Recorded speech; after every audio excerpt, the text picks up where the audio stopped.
Bharat 21 news आपकी आवाज सच के साथ। दिल्ली ब्रेकिंग, महिला ने लगाए पति पर गंभीर आरोप, हरियाणा और दिल्ली पुलिस से लगाई न्याय की गुहार। अधिवक्ता रवनीत कौर ने अपनी आपबीती बताई। कब से आप लोग जो है थाने के चक्कर लगा रही हैं, क्या वजह, क्या क्यों लगा रही हैं? ये तकरीबन 7 साल हो गए हैं और रीज़न यही था कि जब मैटर स्टार्ट हुआ तो वो एक कंप्लेंट से स्टार्ट हुआ कि बंदे ने शादी के वादे किए और भाग गया। उसके बाद से लेके अब तक शादी हो गई 3 जनवरी 2015 को, लेकिन उस तब से लेके अब तक बंदा बिल्कुल अंडरग्राउंड है। I have no idea where he is residing. और जो कोर्ट में वो एड्रेस देता है, उन एड्रेस पे कोई लेटर भेज के देख लो, कोई मोबाइल नंबर जो उसने दे रखे हैं उस पर अगर कांटेक्ट करे तो वो फ़ोन उठाता नहीं है।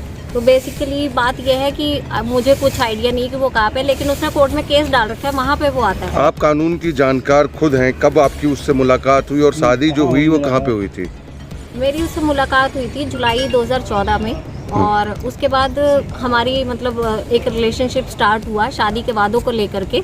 पर शादी उसने नहीं करी और वो भाग गया, मतलब फिजिकल रिलेशंस बनाने के बाद वो भाग जाता है। और उसके बाद मैं जब से लेके अब तक उसको ट्रेस ही कर रही हूँ। I am trying to find him. होता क्या है, 2014 में जब हम लोग मिलते हैं तो ये तकरीबन अगस्त तक हमारी अच्छी दोस्ती रहती है। अगस्त में फिर एक कंप्लेंट देती हूँ मैं पुलिस स्टेशन में।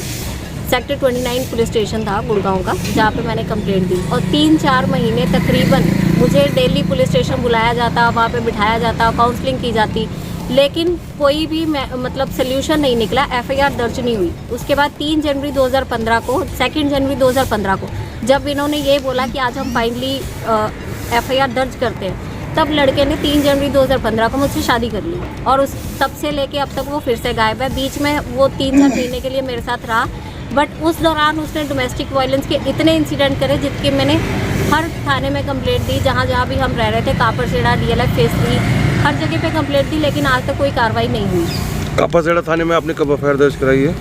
कापड़सेड़ा में ये एफआईआर दर्ज हुई थी द्वारका से, तब मैं द्वारका में रह रही थी। एफआईआर दर्ज हुई है 2016 में।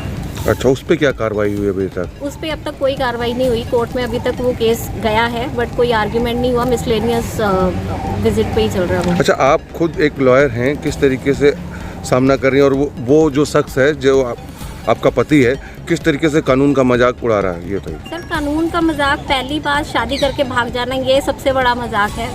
और उसके बाद सर, जहाँ भी मैंने मदद के लिए बोला है वहाँ से मेरे को आज तक कोई भी मतलब ऐसी मदद नहीं मिली कि मेरी प्रॉब्लम का सलूशन मुझे मिल पाए। बंदा साथ रहने को तैयार नहीं है। ना आज तक उसने कोई मेंटेनेंस पे किया है, ना ही उसने कोई भी खर्चा आज तक पे किया, लेकिन वो हर जगह यही बात कहता है कि मैं मनी एक्सटॉर्शन हूँ, जबकि 7 साल में आज तक उसने मेरे को 50 पैसे की भी कोई फाइनेंस। क्या क्या हुआ आपके साथ, जो भी या किस तरीके की घटना आपके साथ घटी जो इतना सब कुछ होता रहा?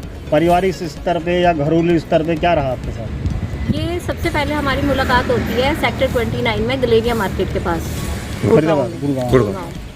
और उसके बाद फिर वो एक रिलेशनशिप एस्टेब्लिश होता है। अगस्त में फिर वो भाग जाता है। जुलाई में हमारी मुलाकात हुई, अगस्त में वो भाग गया। फिर पुलिस कंप्लेंट देती हूँ।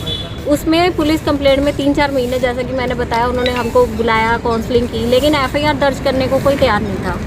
क्या नाम है उसका और क्या करता है वो व्यक्ति? कहाँ रहता है? करण आनंद नाम है उसका और वो IT सेक्टर पे है। जब मैं मेरी उससे मुलाकात हुई थी तो वो सेपिएंट में काम करता था। गुड़गांव में एक MNC है सेपिएंट के नाम से। तो उसके परिवार को आप, उसके जो आनंद है, उनके परिवार का क्या रहता है आपका व्यवहार? किस तरीके आप मिले उनसे?